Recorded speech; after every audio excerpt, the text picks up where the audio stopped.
साथियों नमस्कार।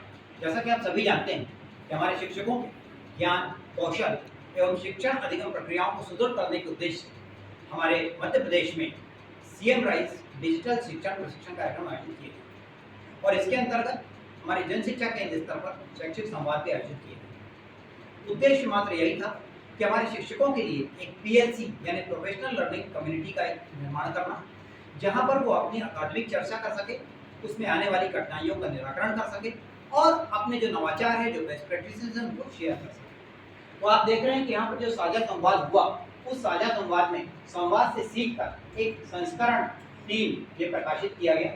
सभी जिले से 2 लोगों को अपने विचार व्यक्त करने के लिए इसमें अवसर दिया गया था। तो ये बुक आपके ग्रुप में साझा की गई है, प्रेरक प्रयास। और इस प्रेरक प्रयास में जो मुख्य शैक्षिक संवाद का जो हमारा समय भाग चक्र था कि प्रत्येक माह के दूसरे शनिवार को कक्षा 1 और 2 का किया गया, चौथे शनिवार को कक्षा 3 से 5 का और तीसरे शनिवार को कक्षा 6 से 8 का शैक्षिक संवाद आयोजित किया गया। इस शैक्षिक संवाद में जो हमारे शिक्षक साथियों ने अपने विचार साझा किए, आज मैं बात सभी जिलों में से कटनी जिले की बात कर रहा हूँ।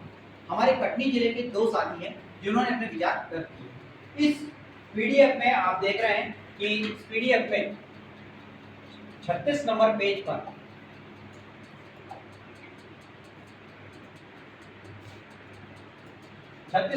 पर हमारे कटनी जिले के जो विचार साझा किए गए, इसमें आप देख रहे हैं, ये फोटो आप देख रहे हैं, श्री रमेश उसरेड्डी जी हैं जो जन शिक्षा के धरवारा में, और ये लिख रहे हैं कि राज्य शिक्षा केंद्र के निर्देशानुसार सीएम राइज टीपीडी कार्यक्रम के तहत जन शिक्षा केंद्र स्तर पर फेस टू फेस शैक्षिक संवाद आयोजित किए गए, जो एक सराहनीय पहल रही। इसमें कक्षा 1 से 8 तक के शिक्षकों को सहभागिता का अवसर मिला।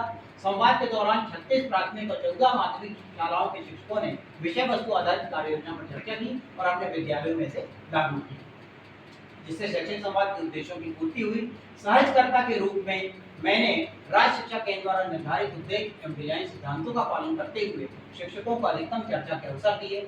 अच्छे कार्य कर रहे शिक्षकों को अपनी रणनीतियां साझा करने का मौका मिला, जिससे सभी को सीखने का लाभ मिला।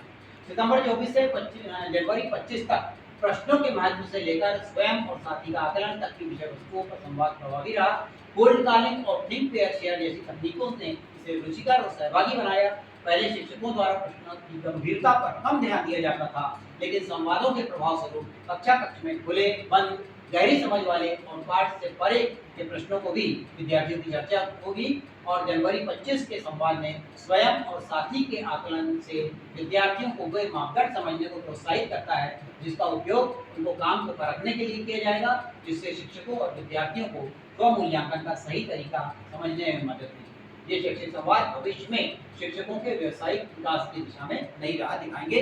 ये मत है हमारे जन शिक्षक रमेश उसरेड्डी जी का, जो जन शिक्षा के धरवाड़ा टीमरखेड़ा का। उसी प्रकार से हमारे सह सहजकर्ता भी हैं, ये एकता चतुर्वेदी मैडम है। इनका कहना है कि जिला शिक्षा प्रशिक्षण संस्थान कटनी में शिक्षकों के लिए शैक्षिक संवाद संबंधी उन्मुखीकरण आयोजित किए गए, जिससे जन शिक्षा केंद्र स्तर पर होने वाले माहवार शैक्षिक संवादों को मजबूती मिली। मैंने इस कार्यक्रम में सहजकर्ता के रूप में भाग लिया और पीयर लर्निंग कम्युनिटी का हिस्सा बनकर खुद को अधिक ऊर्जावान और अनुभव समृद्ध महसूस किया। बताए गए डिजाइन सिद्धांतों को हमने अपने जन शिक्षा केंद्र स्तर पर भी प्रभावी रूप से लागू किया। राज्य शिक्षा केंद्र द्वारा सुझाए गए अकादमिक विषयों पर चर्चा को केंद्रित रखा, जिसमें कोई भटकाव न हो। शिक्षकों ने विद्यालय और कक्षा कक्ष के अनुभव साझा करने में उत्साह दिखाया। गतिविधियों को पूर्व निर्धारित समय अनुसार पूरा किया गया और सभी प्रतिभागियों को कोल्ड कॉल और थिंक पेयर शेयर जैसी तकनीकों के माध्यम से बातचीत का समान अवसर मिला। सहभागिता का संतुलन 30:70 के अनुपात में बनाए रखा।